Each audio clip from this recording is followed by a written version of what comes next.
बहुत समय पहले एक सुंदर गांव में रघु नाम का एक अमीर आदमी रहता था। उसके पास बड़े बड़े खेत, एक शानदार घर और बहुत सारा धन था। लेकिन उसके अंदर एक बहुत बड़ी बुराई थी, घमंड। इस गांव में मेरे जैसा अमीर कोई नहीं। कोई भी मेरी बराबरी नहीं कर सकते। नमस्ते रघु जी। हाँ हाँ, ठीक है। रास्ते से हटो, मुझे जाने दो, मुझे बहुत काम है। रघु किसी की इज्जत नहीं करता था। उसे सिर्फ अपने पैसे पर घमंड था।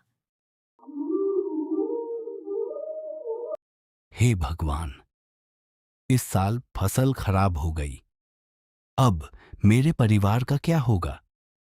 मजबूर होकर किसान मदद मांगने रघु के पास पहुंचा। रघु जी, मेरे बच्चे कई दिनों से भूखे हैं। कृपया थोड़ी मदद कर दीजिए। मैंने तुम्हें खेती करने को कहा था, जाओ यहां से। लेकिन मालिक। एक शब्द और नहीं।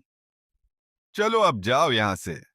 किसान उदास होकर वहां से चला गया। उसी शाम एक वृद्ध साधु गांव में आए। फिर साधु रघु के घर पहुंचे। बेटा, क्या मुझे थोड़ा भोजन मिल सकता है? अपना कुछ काम नहीं करते और मुफ्त का खाना चाहते हो, चले जाओ यहां से। भूखे को भोजन देना सबसे बड़ा पुण्य है। मुझे उपदेश मत दो, निकलो यहां से। यदि तुम्हारा अहंकार नहीं टूटा, तो तुम्हारा सारा सुख धीरे धीरे समाप्त हो जाएगा।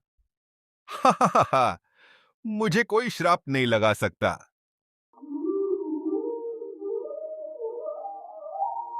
मालिक, खेतों की फसल सूख रही है। इतनी अच्छी फसल अचानक कैसे खराब हो गई? रघु जी, आपका माल रास्ते में खराब हो गया है।